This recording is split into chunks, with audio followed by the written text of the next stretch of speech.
Barber Shop Vlogs. Today we have with us Alex Vargas. What's up? What's up? Owner of Alive Audio. Yes. Alex, how are you doing today? I'm doing excellent. I'm glad to be here. This is also good to see you. You too, man. I haven't seen you in a while, so. Yeah, it's been a while. It's been a while. So. I think the last time I saw you was at a Walmart. Yes. Yeah, the neighborhood, right. Neighborhood Walmart. The neighborhood Walmart. That's where everybody meets, technically. I've noticed. Well, everybody goes to Walmart. That's why everybody hates going to Walmart. Because they have to go to Walmart. Right. So, give a little history about you, because I know you used to do sound back in the days as well for us. That's how I met you through Hank the Destructionist. Right, Hank the Destructionist. What's up, guys from Hank? What's up? Yeah, definitely. Everything's going good. I've been a musician since I was like 12 years old, to tell you the truth. First time I played the guitar, actually my grandma showed me how to play the guitar. My biggest influence were technically my uncles. What we used to do, they used to grow a pig or a cow, whatever, like raise it and stuff like that. And then when it was time to eat, well, of course we had this big old festival. Oh yeah. And we totally munch out and stuff like that. But Mexican style. Mexican style, like old school. To this day, people don't like that. But and what happened was that my uncles. They would get all trashed and having a good time. It's the Mexican way. Exactly, and then all of a sudden they pull out their guitars. And they start playing, jamming, singing, and you get to see in their faces how much fun they're having. All my aunts singing along with them and all that. And I was like, wow, these guys are having so much fun.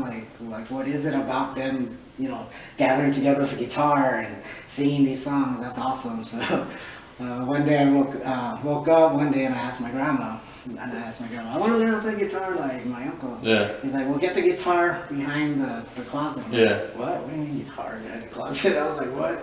And no, sure enough, there was a guitar back there that I didn't even know of. Yeah. So I pulled it out, it was out of tune, and all of a sudden I was freaking out. My grandma was tuning it. She started playing it, and I'm just like shocked. So she tuned it by ear? Yeah. And I'm like a 12-year-old kid, like, what? My grandma was on the guitar, like start shredding on it. This is crazy. Eventually, all back solos. But she started showing me the D chord, the E chord, the F chord, the G, the C, and all that stuff, and I was like, wow. And that's when I started. When I was like 12 years old, I learned the basic chords, and I started progressing all that. My first band I was ever in was with the seniors in high school in Clint. Yeah. Like it was crazy because I would have a guitar in the backyard. I would just blast it. Back there in Clint where there were no cops. There was it was just. You could shoot guns back in the day and exactly, nobody would care. Yeah, nobody would care. Cops show up like 45 minutes later or Right. something. Something ever happens there. But it was awesome, and the senior kids, like the rocker jocks, that's what I called them back then, rocker jocks. Rock jocks? Yeah, start hearing me play and like, hey man, you sound pretty cool, man. You want to join our band? I'm like, little kid, 7th grader, like what? These 12-year-olds, like 12 graders want me to play with them. And sure enough, I started jamming out with them. And it was cool. So that was like my basically first band that I started. Cool. So that's my little history when I was like a teenager back out there in Clint, Texas. Awesome. Well, I mean, and now you have your own business with Alive Audio. Would you give a little I guess a little instance of that? Well, Alive Audio, it's awesome. I love it. The reason the word alive is because I'm still alive.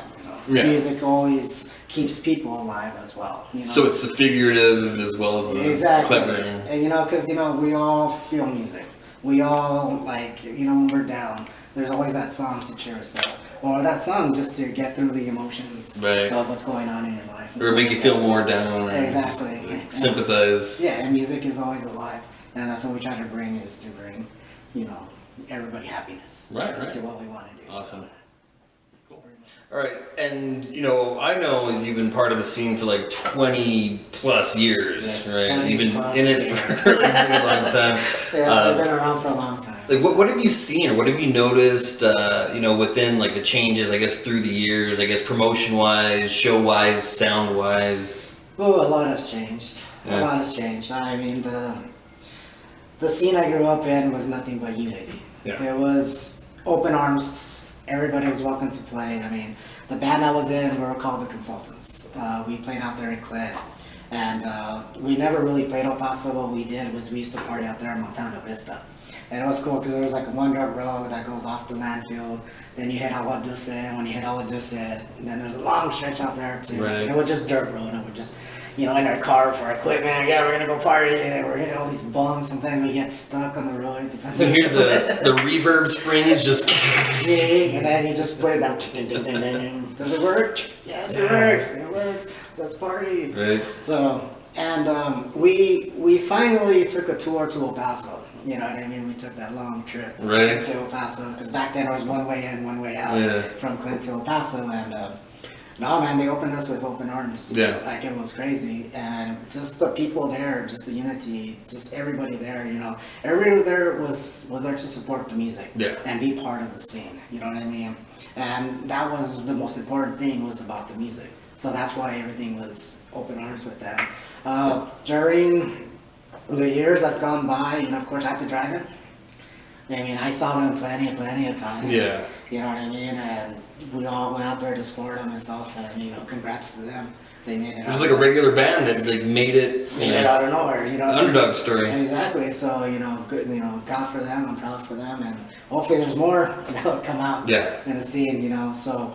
But when I was playing for 10 years, I played like La Tuya, we had Surges, we had the backyard shows, famous backyard shows. Oh yeah, those are the best. Those are like, oh my god, if you guys could throw backyard shows again, go for it. I know cops might show up, but go for it. It's the best shows you could ever play, I believe. But during the process of, 10 years went by, and I never made it big. I'm here. Basically, when I was like 21, 22, 23, I kind of vowed to myself, hey, you know what, if I don't make it big, I'm just going to help out the scene because I love the scene so much, you know what I mean? It was something that I called my home. Yeah. You know what I mean? No matter who you were, what, you were welcome into the scene. So when I started promotion, I wasn't really aware of what was going on in promotion or nothing like that. It was kind of new to me because, I was on the other end. Right. You had to learn the ropes of. Yeah. And it was brutal because I found out around the time I started on that site was when bands were on the offense with the promoters.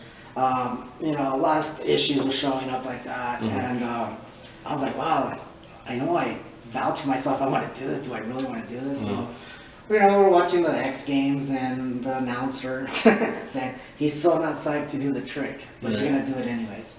And I was like, hey. Yeah, that's so not psyched. So not psyched, because I'm entering something I don't know, and it was off. Right. I was like, whoa. You're seeing the other side of the story here. So I had to learn it. Like an askew venture of some sort. Yes, yeah, it was just like a weird journey that every step I took, there was more to it than what I perceived it as. Right. But some of it was kind of evil. Oh, yeah. And I always try to avoid that because you got to understand, I came from a scene with unity and bringing people together, and that's all I want to do. Yeah. That's all I like to do. I love to put bands that are all different types and put them all in one bill, because back in the days, metal and punk, and I'm glad it's happening now. I've been noticing that punk and metal bands are finally playing together, which is awesome. Back in the day, the Consultants, we used to play with a band called Osco. Turi, long hair Turi.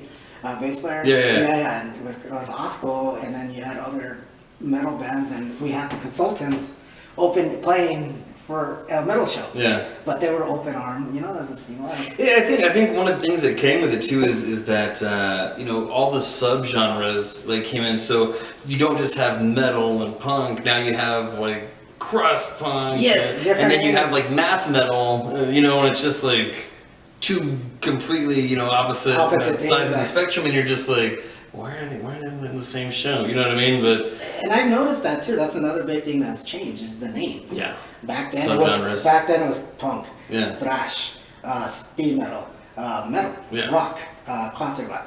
What you had, indie.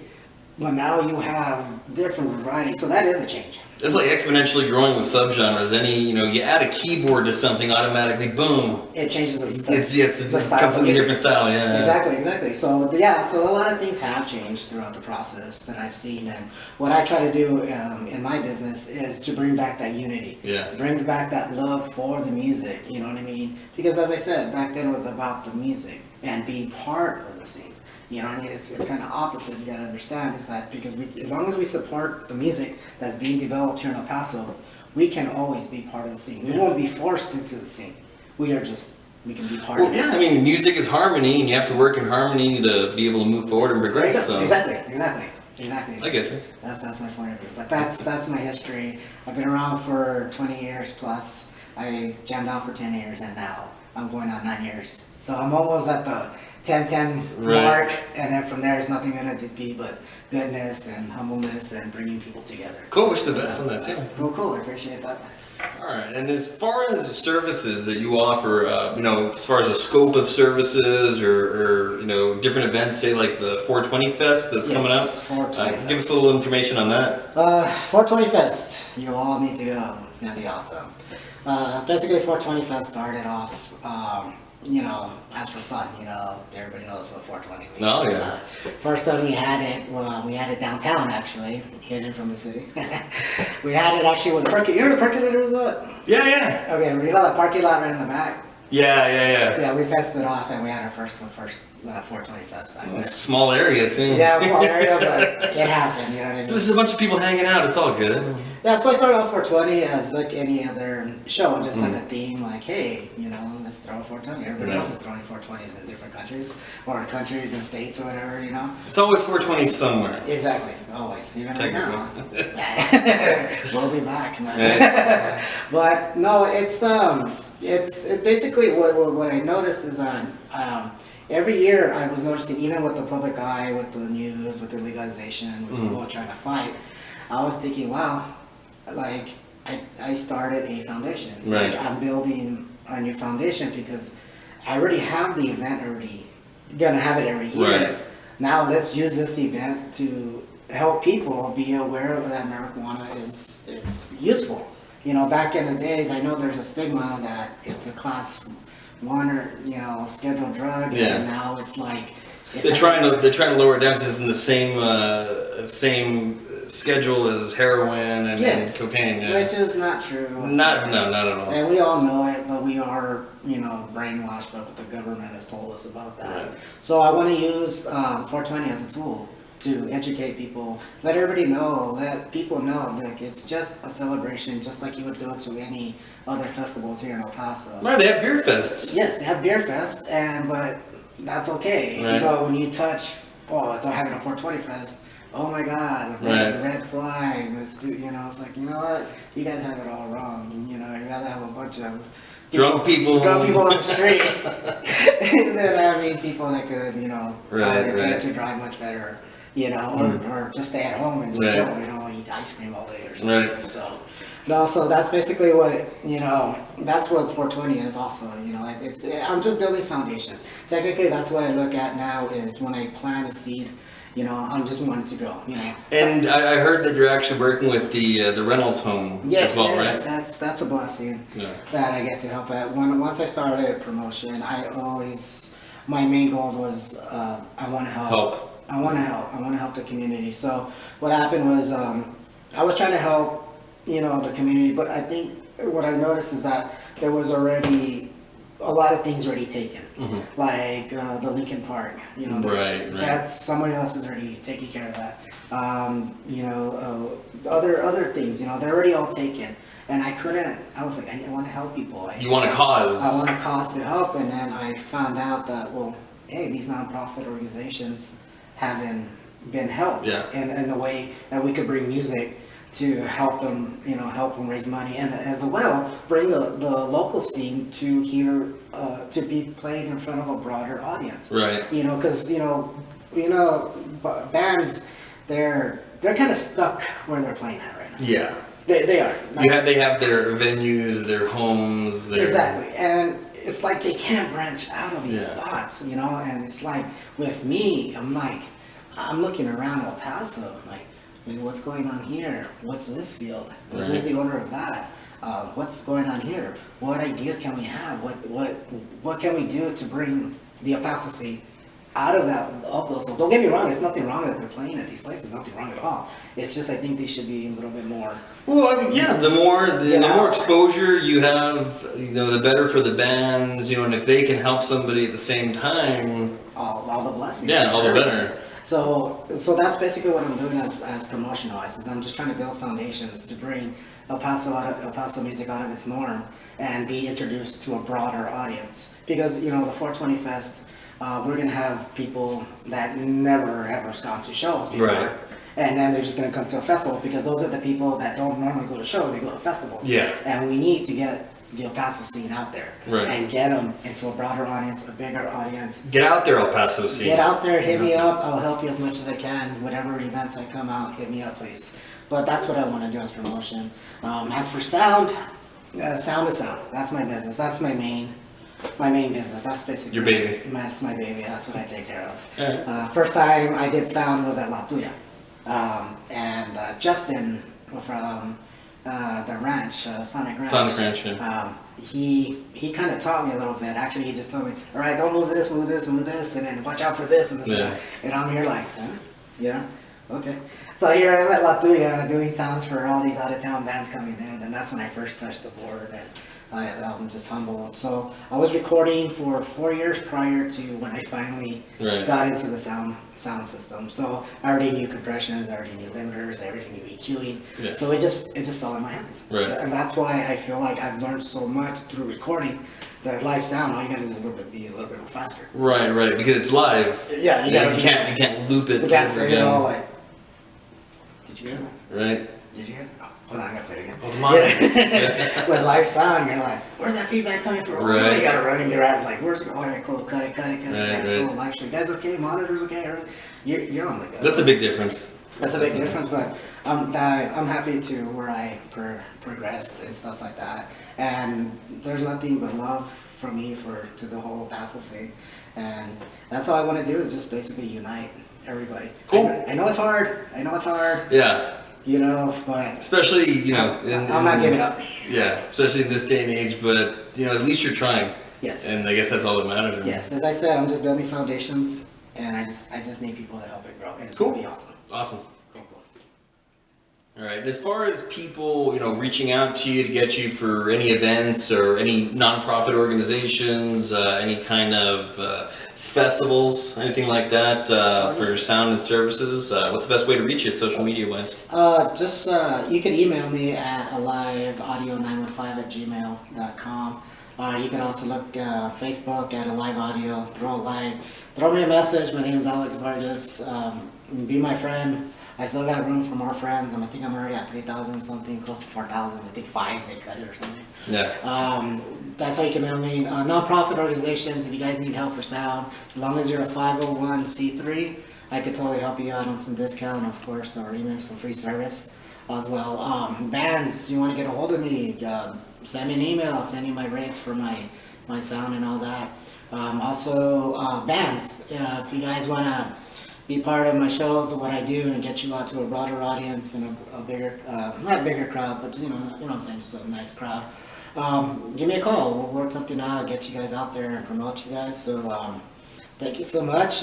Shout out straight up to Joe and Judy. This is awesome what they do in bands. Come do this. This is awesome. It's free. It's awesome. This metal blog is awesome. That's great. So free exposure. For free exposure, and also I would love to thank, and special thanks is my wife. Without her, I wouldn't be where I'm at right now. So thank you. I appreciate that. I see you. And of course, Amado out there in Las Vegas. Keep it so not psycho alive out there in Las Vegas. Keep doing what you're doing. El Paso, I love you. Let's get together. Let's unite. And I come from a unity of a scene, and I would love to see this scene again happen. And also thanks to Mike for the awesome interview and everything. Thank you guys again, Joe and Judy, for hospitality. Peace out. All right, Alex Vargas, everybody. Thanks so much for watching this episode of Metal Shop Vlogs. You guys have a good one.